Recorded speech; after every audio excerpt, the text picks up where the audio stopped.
Most people don't get what they want. They end up with what they can't get enough of. Some people are so addicted to the pleasure of sin or to the pleasure of addictions that it sabotages every good thing in their life. Say, for an example, a job. You start off humble because you really need it. Or say, for an example, a relationship. You start off likable, but your refusal to correct the sin or the addictions ends up sabotaging every good thing in your life. Say, for an example, a job. You start off charming.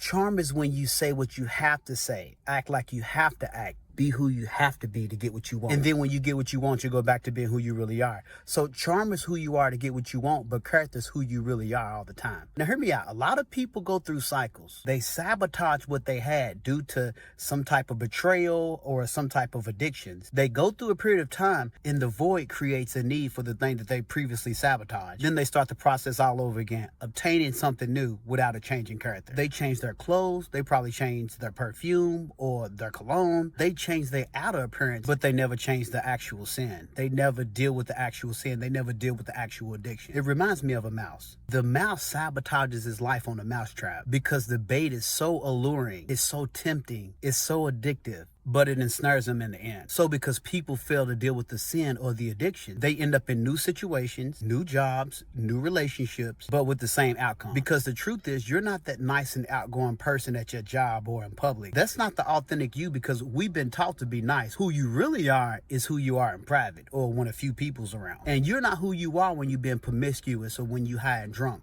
Who you really are is who you are when you can't get what you want. And that's basically somebody with an attitude, somebody who's frustrated, somebody who's irritable, somebody who's impatient. You got to deal with that person. Stop acting like you're the person that you are when you got fulfilled by the sin or the addiction. That's just temporary. See, that's what sin and addiction does. You in control over it one moment, and then the next moment, months, years, decades, it's got control over you. So you end up sabotaging every good thing in your life, and you'll end up blaming it on everybody else because you don't want to look at yourself. And instead of coming clean about the sin or the addiction that's got out of control, because the truth sets you free, you get more craftier, you get more sneakier, you get more manipulative, you get better at telling lies. And instead of drawing near to God to break the addictions and the strongholds in your life, what do? You get more prideful. That's why you say stuff like, I'm grown, I can do whatever I want to do. And in your mind, you start thinking you got finesse, not realizing the more you sin, the more demons are entering and gaining occupation over your vessel, making it harder for you to control your own yeses and nos, finessing you, not realizing the more you indulge in the sin or the addiction,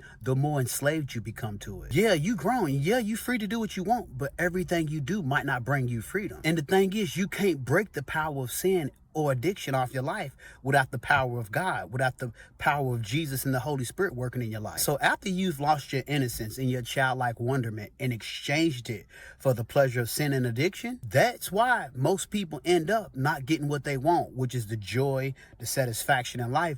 They end up with what they can't get enough of. And sometimes the devil allows people to live a life that's filled with sin without too much trouble or too much interruption or too many issues, because he don't want you to turn to God. Them is like the entertainers and the celebrities. They're the exception to the rule because they're promoting sin to the masses and they get rewarded here on earth. But their sin is like a jail cell. It's nice and comfy and it don't seem to be a need to leave it. The door's wide open until one day time runs out and the cell door slams shut and all of a sudden it's too late.